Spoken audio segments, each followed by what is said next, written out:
په ننګرهار کې د کوچنیو چرګوړو او غاښونو چرګانو د تولید فارم پرانیستل شو چې په ورځ کې به تر 10,000 پورې د چوزې د تولید ظرفیت ولري. یاد فارم د خصوصي شرکت لخوا د ننګرهار کانال په 14 جریبه ځمکه جوړیږي او څه د پاسه 100 میلیونه افغانۍ لګښت پرې راځي.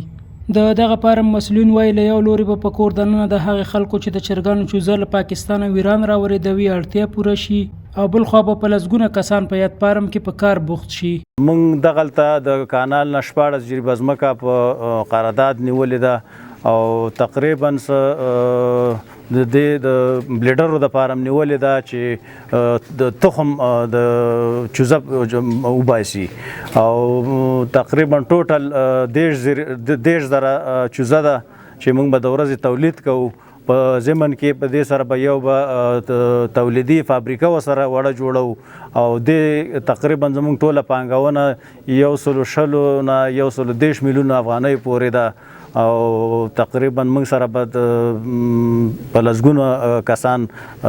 کار کوي. بل لوري ته د ننګرهار کانال شرکت رئیس غلام رحمان کظیم وایي یا شرکت ته د کانال د ځمکې ورکړه په دې موخه ده ترڅو د چرګانو کاروباریان له دې کړاو سره په راتلونکي کې لاس او ګریوان نه وي چې له نورو هیوادونو د چوزه په داسې حال کې راوارد کړي چې له ګټې تاوان زیات وي.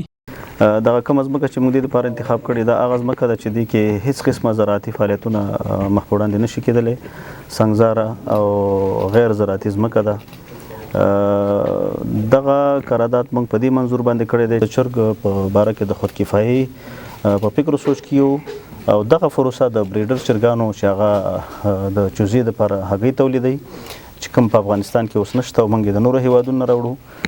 چرګ هم بې کفایته شي ځکه چې د لرې ساحې نه راځي بچی ښه معیاري دلته نشي راتللی په دې خاطر چې موږ معیاري بچی دلته ولرو په خپل وطن کې خودکفایي په مناسب قیمت زمونږ د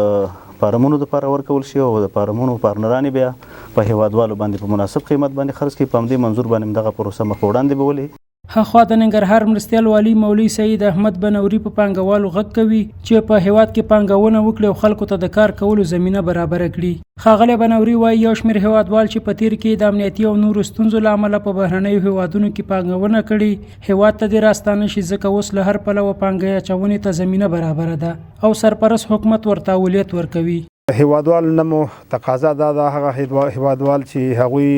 پیسې لري او په بهر ملکونو کې د هغوی سرمایې دي چې هغه خپل هیواد ته انتقال کړي خپل هیواد ته راوړي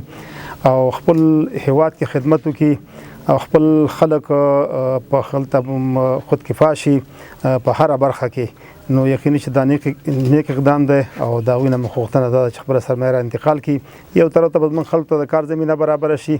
او بل طرف ته به دوی دغه سرمایه په خپل ځای باندې ولګېږي په تجارت کې به هم اضافه والی وشي. د کوچنیو چرګوړو یا چوزې ستونزه په ننګرهار کې د چرګانو کاروباریانو ته په سردرد بدله شوې ده خو مسؤلین وایي هیلهمند دي چې د چوزې د دغه نوې تولیدي خونې سره به په یاده برخه کې د پام وړ اسانتیاوې رامنځته شي او د چرګانو کاروباریان به نور له کړاو سره لاس او ګریوان نه وي.